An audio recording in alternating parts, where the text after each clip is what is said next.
दोस्तों, इस वीडियो में हम बात करेंगे कि डॉक्टर अंबेडकर ने जिस संविधान को बनाया उसे ही जलाने की बात क्यों करने लगे थे। दोस्तों, डॉक्टर भीमराव अंबेडकर ने देश को संविधान के रूप में बेशकीमती तोहफा दिया। उन्होंने देश को रास्ता दिखाया कि उसे आगे का सफ़र कैसे तय करना है। इसे बनाने में अंबेडकर साहब ने पूरी ताकत झोंक दी थी।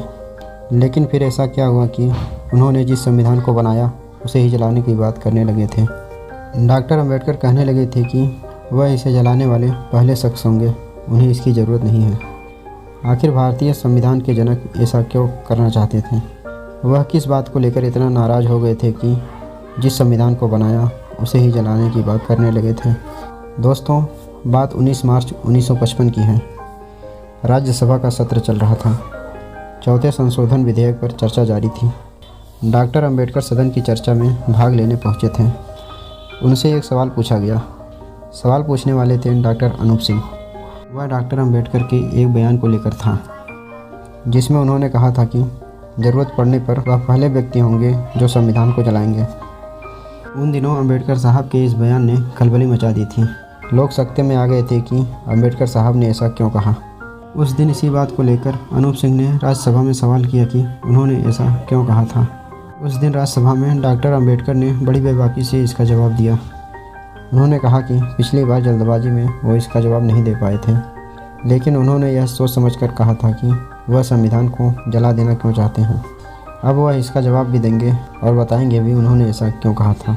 डॉक्टर अंबेडकर ने कहा कि हम मंदिर बनाते हैं ताकि भगवान उसमें आए और रहने लगे, लेकिन भगवान के आने से पहले अगर दानव आकर रहने लगे तो मंदिर को नष्ट करने के अलावा क्या रास्ता बचेगा। यह सोचकर कोई मंदिर नहीं बनाता कि उसमें असुरों का वास हो। सभी चाहते हैं कि उसमें देवों का वास हो। यही कारण है कि उन्होंने संविधान को जलाने की बात की। इस पर एक सांसद ने कहा कि मंदिर को नष्ट करने के बजाय दानों को ख़त्म करने की बात क्यों नहीं करनी चाहिए। तब अंबेडकर साहब ने तीखा जवाब दिया। उन्होंने कहा, आप ऐसा नहीं कर सकते, हम में इतनी ताकत नहीं है। अगर आप ब्राह्मण और शतपथ ब्राह्मण पढ़ोगे तो आप पाओगे कि असुरों ने देवों को हमेशा पराजित किया। असुरों के पास ही अमृत था, जिसे युद्ध में जीवित रहने के लिए देवों को लेकर भागना पड़ा। डॉक्टर अंबेडकर ने कहा कि अगर संविधान को आगे लेकर जाना है तो एक बात याद रखनी होगी। सबको समझना होगा कि इस देश में बहुसंख्यक और अल्पसंख्यक दोनों हैं। अल्पसंख्यकों को नज़रअंदाज नहीं किया जा सकता। दोस्तों, आपको बता दें कि उस समय भारत के सबसे शिक्षित व्यक्तियों में से थे डॉक्टर अंबेडकर। डॉक्टर अंबेडकर तब संविधान के कई प्रावधानों में संशोधन को लेकर नाराज़ थे। उन्हें लगने लगा था कि संविधान कितना भी अच्छा क्यों नहीं हो, जब तक इसे सही से लागू नहीं किया जाएगा यह उपयोगी साबित नहीं होगा। वह मानने लगे थे कि देश का 5% से भी कम आबादी वाला उच्च वर्ग देश के लोकतंत्र को हाईजैक कर लेगा। इसके कारण 95% तबके को संविधान का लाभ नहीं मिलेगा। दोस्तों, आज़ादी के संघर्ष में अंबेडकर साहब प्रमुख भूमिका में थे। महात्मा गांधी से वह 22 साल छोटे थे। 14 अप्रैल 1991 को डॉक्टर अंबेडकर का जन्म एक दलित परिवार में हुआ था। देश में उनके जैसा पढ़ा लिखा उस समय शायद ही कोई था। इकोनॉमिक्स से 2 डॉक्टरेट की डिग्रियां उनके पास थी, एक अमेरिका की कोलंबिया यूनिवर्सिटी से, दूसरी लंदन स्कूल ऑफ इकोनॉमिक्स। उस समय वह इंग्लैंड में रहने वाले सबसे ज़्यादा एकेडमिकली क्वालिफाइड व्यक्ति थे।